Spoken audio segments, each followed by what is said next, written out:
Assalamu alaikum wa rahmatullahi wa barakatuh, my dear brothers and viewers of Ikra TV. Welcome to the second part of Real Talk. We've been talking about the Pakistan floods and the devastation that it has caused, and how people have been rallying around throughout the world, particularly in this country, to try and see what we could do to try and help the brothers and sisters in Pakistan. But we'll also be talking about related issues about why this has happened and what we learned from the past and what we need to do for the future, and what sort of issues are affecting people at the moment. So, Ulazab, we talked about everything else. From your latest information, can you tell our viewers what are the immediate challenges apart from shelter, food, medication, etc.? I mean, and we talked about logistics, because that every charity on news is saying, we have the materials, but it's trying to get them to the people who need it most. Yeah. Is that still? You, as you described very, very well, you've got the whole area, imagine, is flooded, and you've got slight areas, small areas where there's some land, high-rise land, and otherwise it's all underwater. Sorry, Your mic's just fallen off. Yep. Just yeah. So, and some of these people haven't seen other people for days now. Right. For days and days, and they're just stranded like on a remote small island. Piece of land, remote island, and haven't seen.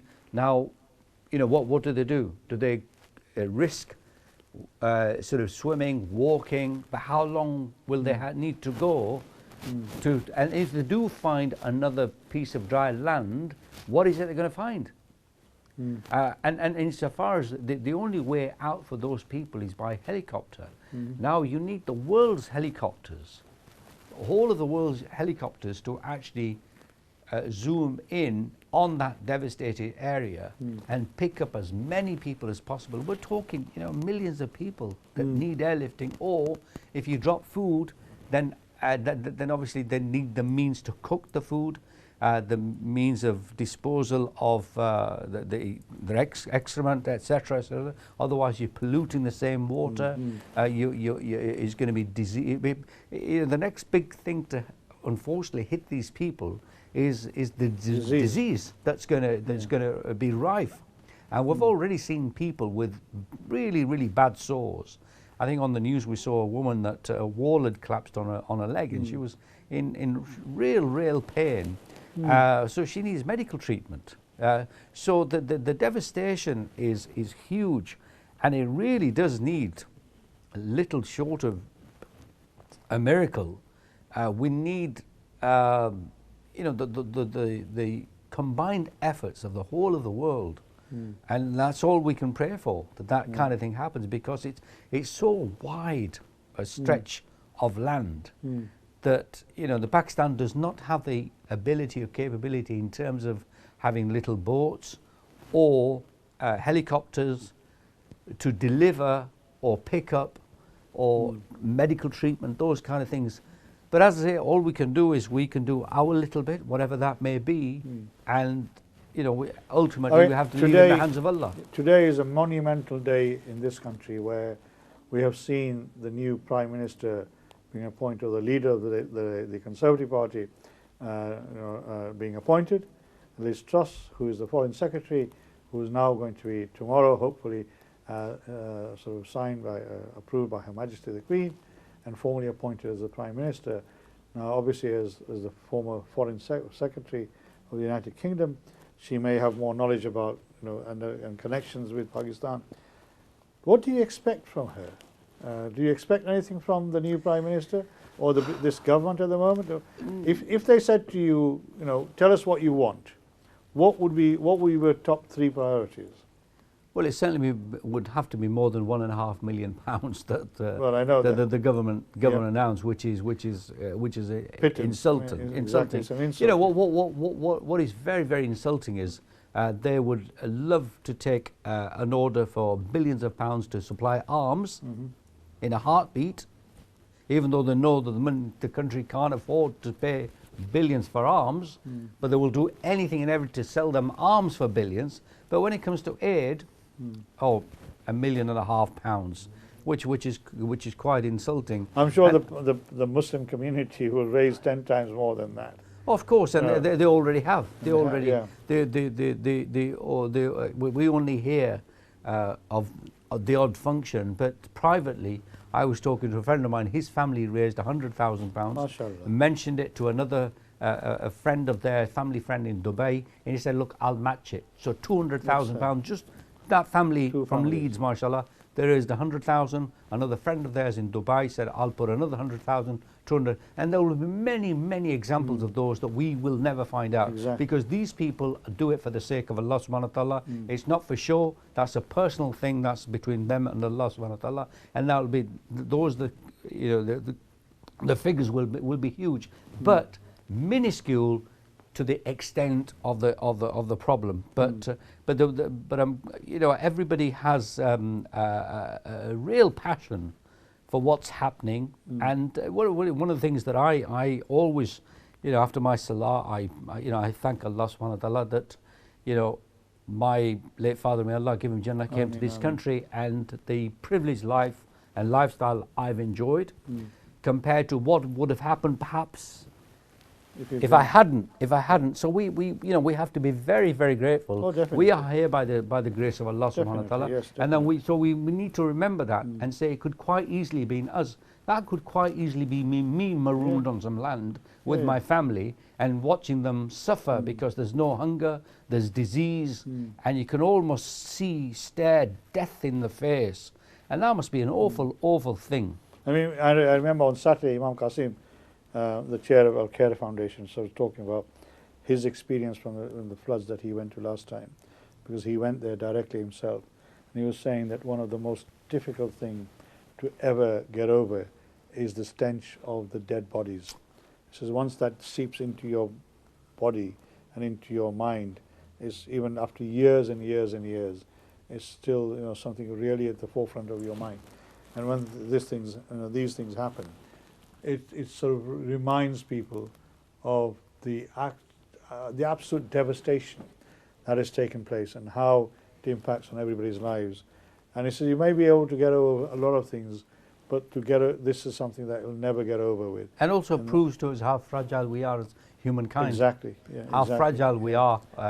And there's prediction of more rains, isn't there, to come? Yes, more rains, and if that happens, only Allah knows, the further devastation that's going to be caused. Yeah, I mean, obviously, people over there at the moment, I mean, their lives must be absolutely lived under the most horrific, frightening circumstances, because there seems to be as if there's no relief from this climatic sort of devastation that is facing the people of Pakistan. I mean, if there are more rains coming down, I mean, how will they protect themselves? What can they do? Because there's nothing there to help them. No. So what? I mean, okay, on Saturday we had an event. Lots of people came up. About 250, I think it was. £71,000 was raised, but that is a one-off event. But what do people need to be doing continuously? Like you said earlier, it's a weekly thing, monthly thing. Absolutely. I think what the best way to help in any shape form is to make little amounts, but on a regular basis. On a regular basis, as opposed to one-off payment and forgetting. And I think if we all just get into the habit of helping the poor and needy, regardless of where they are, who they are, on a regular basis. So a little amount, but on a regular basis that flows with your sort of part of your disposable income is set aside, and then that the extra that you have that you can afford is going to a worthy cause. And at the moment there are very, very many worthy causes around the world, but the immediate worthy cause is this devastation caused in Pakistan. Well, one of the questions that was asked to me, for example, and I'm not sure how closely connected with the charity, I know you do quite a lot of work with them, is zakat money. Now I know that people are concerned about zakat money, making sure that 100% of the zakat donation actually goes to those who are worthy of it, and there's no admin charge taken out of it, And I know several of people who contacted me have asked me this question: how can we make sure that the zakat money? I mean, people give interest, lillah, sadaqah, whatever it is, and they can, that is something that people can take some admin charges from, but they would like to make sure that the 100% of the zakat that they give, although I don't know why we have this mentality to a certain extent. The Quran is very clear that you can take a limited amount of admin charge from the zakat donations that people have given, but people still would like to make sure that 100% goes to the victims who are. In the Quran talks in the context of orphans. If you are looking after money for orphans, say their parents died and they left money with you, and say when my children come of age, 18, 20, 21, whatever they stipulate, or when you think they possess enough sense now to look after that money, but during that time, say for instance they're 5 years of age now, and you feel that they, at the age of 18, they now fully understand their responsibility, financial responsibility, you can hand that money over. But during that period, if you are poor, the Quran allows you to take reasonable money for providing that service, for providing. So I think we must always be mindful that that where there is transparency, and there's nothing hidden. Once you display that this amount went here, this amount was for there, and that this amount went to the cause, because you can't just deliver aid directly to there. You need a means of getting it to there. So someone has to travel, etc., third party. So they must incur expenses. In a lot of cases, people will say, well, look, individuals can act. Say if I was going to Pakistan and say, look, I'm going to go and buy my own ticket. I'm going to ensure I have my own accommodation. So the money family and friends give, I will give the whole of it to there. But if you trust an organization, any organization has expense. As long as they are legitimate and reasonable expense, that should not pose a problem. And we must not make that an issue. As long as I agree. And that's why I said I made this comment about why sometimes people seem to sort of hang up on this very big issue. That it's easy to give zakat, but what you don't realize is at the other end, there are people who are having to maybe rent cars or hire cars, and go out of their way to go and deliver it, put petrol in. So these are expenses which are legitimate. As long as there's transparency, I think people now realise that there is an expense involved. There is an expense involved, and I think where people, in all walks of life, you'll have the odd unscrupulous person who enriches himself or herself. And unfortunately, what we then tend to do is tarnish everybody who's involved in charity. We think everybody's the same because if one person enriched him or herself, therefore everybody must be the same. And I don't think that's the case. And we must allow reasonable expense. And in fact, we must insist that they take reasonable expense, because that takes away the temptation to do anything untoward. And as I said, the Quran does make provision for people who do this type of work to take reasonable expenses, and that is implicit in the Quran. But there are certain people who would like to see that 100% of the zakat goes to. Well, the best way to ensure that your 100% zakat goes, take your own 100%, go there and distribute it yourself. The best way. But if you are going to rely on established organisations, I mean, I went to Pakistan and I saw some of the organisations on the ground, and honestly, it brings tears to your eyes how they're working with the underprivileged, with the orphans. And it's a joy to see. It's a joy to see. I mean, Al-Khair do a lot of work in Pakistan. Of course. In fact, we thought that they did more in Pakistan than anywhere else, but they don't. They do work all over the country, all over the world. But obviously, they have an infrastructure of their own.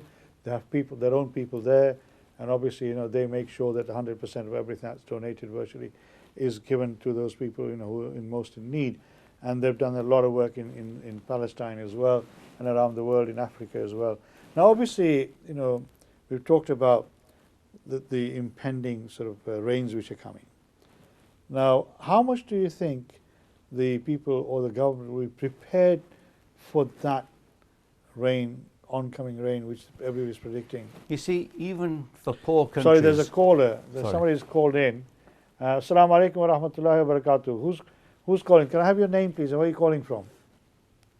My name is Mrs. Tahir, and I'm calling from Bradford. You kept me on hold for half an hour. Oh, I didn't.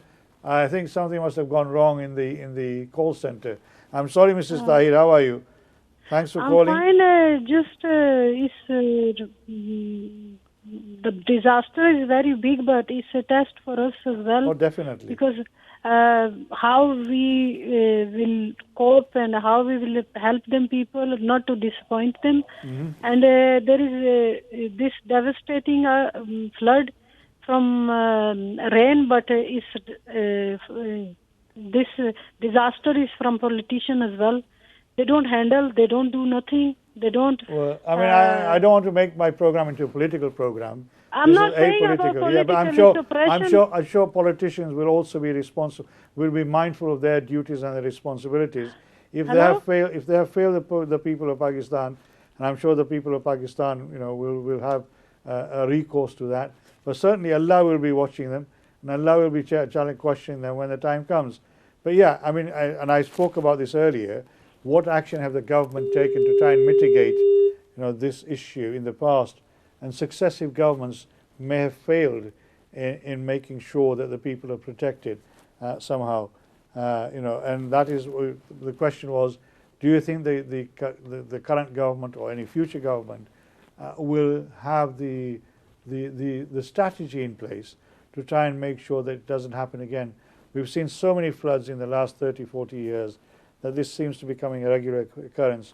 And if as Aurangzeb Sahib said, if climate change is one component of it, then may Allah protect the people of Pakistan as we move forward, because we know that climate change is having an existential effect on the world, and how it's going to impact different communities, we're not totally sure yet. Now, obviously, the sister was talking about governments have failed, in the past, which we touched upon. Can I just say that even if the poor countries of the world, even if you give them 10 years notice in advance and say in 10 years time there's going to be a major flood, what can they do? What would they do? What would they do? And this is the difficulty, because you require both the wherewithal as politician, I believe it is apolitical, but discussion, but you need the means in terms of financial means, and also you've got to have people who are committed to ensuring whatever means are there to ensure they are they are used for that purpose. But otherwise, it's insanity, because if you keep doing the same thing, every time, and expect a different result, it's not going to happen. So hopefully this will be a wake-up call. Well, I mean, this is the question. This is the reason why I asked the question earlier on. I mean, this has been happening for the last 3 or 4 decades.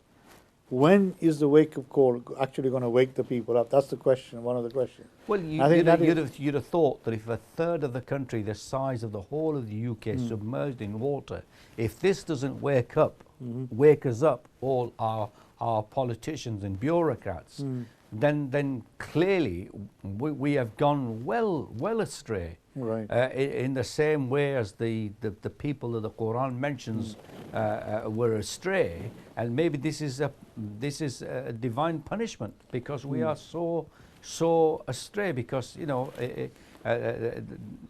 with every action has a reaction. If people in Pakistan know that this is going to happen or happening, etc. And then again, I don't want to make it political, but if you then still get people who want to loot the country and take the money out of the country, and the West then protects that money, because it's impossible to bring back the looted wealth from whichever developing country that comes into the West. It's impossible to take it back. Obviously, I mean, that is another subject. Yes. I mean, I obviously I cannot concur with that, but I mean, people can make their own conclusions on those issues, and many people have, and we know we've seen the history around that and some of the campaigns. But I mean, as a country, as a nation, Pakistan obviously has suffered, no doubt, at this moment in time, a huge calamity, and it's one of those things that the people are going to have to endure for months, if not years, to come.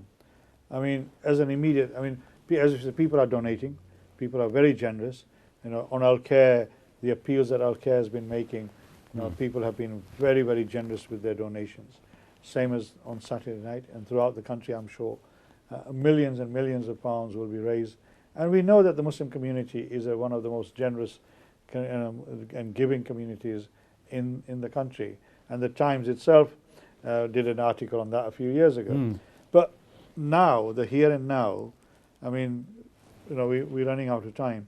The here and now, the immediacy of the situation, what would you say to the people who are watching this program? I honestly think if a group of people can say, look, we will adopt a village in that affected area.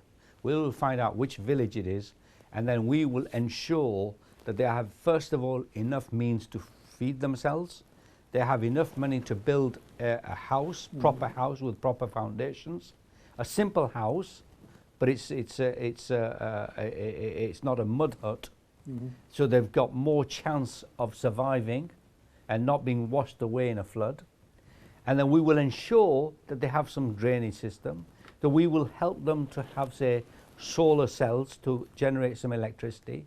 We will ensure that within themselves they are able to educate. There's some education provisions. And just one, you know, if a group of people got together and said, we will start this with adopting a village. We will adopt a village to ensure that they get the best that money can buy for that village. And hopefully then what will happen is then that may have a domino effect, a positive domino effect on Inshallah. other people's and other villages. But we've got to start with one.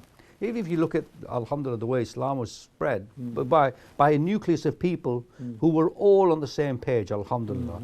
And then through that it spread, alhamdulillah, to all corners of the globe. So all we need to do, I think, that if a group of people can come together and say, we will select a village and adopt it to ensure that it has got everything it needs for this eventuality, Right. for this eventuality, and I mean, better themselves. That is an excellent suggestion put forward by Aurangzeb, but I think that is something that every one of us needs to ponder, and I'm sure people watching this program, particularly people who have a Pakistani heritage, and all my Muslim brothers and sisters, regardless of where you're from, we are talking about our Muslim brothers and sisters who are being affected at this moment in time. Let's forget the politics. Let's forget, you know, all those issues that people may want to challenge and talk about. We need to look at this on a human level, where, you know, people are suffering today, and as Aurangzeb said, it could be us, Allah bachaye, it could be us, you know, anytime in the future, and we need to learn from what is happening in Pakistan. The Pakistan community needs to learn from themselves as well, because the prediction is that this could be happening even more frequently as we move forward, and something strategic needs to be done. But this suggestion that, you know, groups of people can actually adopt a village, you know, of maybe 300-400 sort of communities, and help those particular people in these, not just immediacy, but also going forward. That might be a good way. It might be down. a project for Al-Khair to actually pick a village. Well, Al-Khair will do. Al-Khair have been doing that quite a lot. Yeah. But I hope you found this program interesting. I'm sorry to Mrs. Tahir that, you know, we couldn't sort of continue with that conversation. I hope you found this program interesting. I hope Allah saves the people of Pakistan, gives them the better health, and inshallah I'll see you soon. Take care. Assalamu alaikum wa rahmatullahi wa barakatuh.